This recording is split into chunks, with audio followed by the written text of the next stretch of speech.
Okay, so get this. Imagine one single sentence, and that sentence sparks five completely different ideas in five brilliant minds over a span of 500 years. That's the incredible story we're diving into today. A single ancient Buddhist text and the philosophical puzzle it created.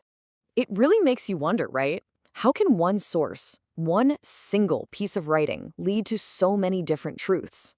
Well, this is the exact mystery at the heart of a truly remarkable collection of writings known as the Oga Hae. So, the Oga Hae, which literally translates to the Five Houses Commentary, is basically a philosophical supergroup. Seriously, imagine bringing together five of the greatest thinkers from different centuries and asking them all to break down the same profound, complex text. This collection is what you get. To really get a handle on the Oga Hae, we've got to meet the two main characters in this story, the sutra itself, and then the five totally different perspectives that bring it to life. The text at the absolute center of all this is the Diamond Sutra. Now, a sutra is basically a sacred teaching, and this one? It's a cornerstone of Mahayana Buddhism. It asks these huge, mind-bending questions about what's real and how we perceive things. It's the one single source that all five of our masters are trying to unlock.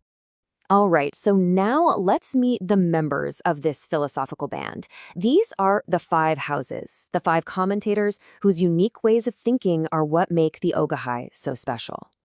You know, these five masters were separated by centuries, by completely different schools of thought, and yet they all focused their genius on the very same words. Let's see who they were. And wow, just look at the sheer variety here. We kick things off with Dashi, whose Zen has this really cool Daoist flavor to it. Then you jump to the Tang dynasty, and you get two masters who are polar opposites. You've got Huineng, who's famously direct and simple, and then Guifeng Zongmi, the super meticulous academic. And finally, from the Song dynasty, we get Yefu's wild, poetic Zen and Zhongjing, who just boils everything down to its absolute core. What a lineup! This incredible diversity of styles creates this really fascinating tension within the Oga Hae, especially when you put the highly structured, logical approach right up against the spontaneous, poetic Zen interpretations. It's like two different worlds. And this comparison just nails it. On one side, you've got Guifeng Zongmi. His commentary is the longest, it's the most detailed, and it's all based on the rigorous principles of Indian logic. It's like an architectural blueprint for the sutra. Every single detail is mapped out. But on the other side, you've got the Zen masters, like Dashi and Yefu.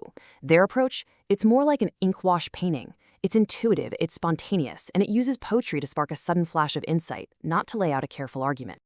But you know, there's a third way in here, and it's represented by the great Zen master Huineng. He's the plain speaker of the group. His commentary just cuts right through all the academic jargon and the flowery poetry. It's direct, it's simple, and it's focused on something absolutely crucial. How do you take these big ideas and actually use them to be more compassionate in your everyday life? So, we have these five brilliant commentaries written across almost 500 years. But how in the world did they all end up together in a single book? Well, their final journey is a whole story in itself. The journey of this book is just wild when you think about it. For centuries, these were just separate works, scattered across different dynasties in China. It wasn't until after the Song dynasty that somebody had the vision to say, hey, let's compile all of these. But the story doesn't stop there. The book then travels to Korea, where a scholar named Gihwa takes this amazing collection and takes it to the next level, adding his own extensive notes and creating the final, definitive version we have today. So, what does this all add up to? Why does this one collection matter so much? It really comes down to this powerful idea that there isn't just one right way to understand something profound. When you boil it all down, the Oga Hae is this incredible testament to intellectual diversity.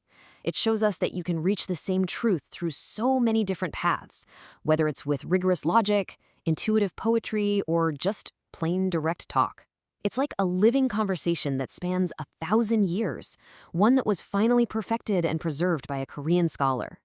It's a beautiful reminder that wisdom grows and changes as it travels. And that leaves us with one last thing to chew on.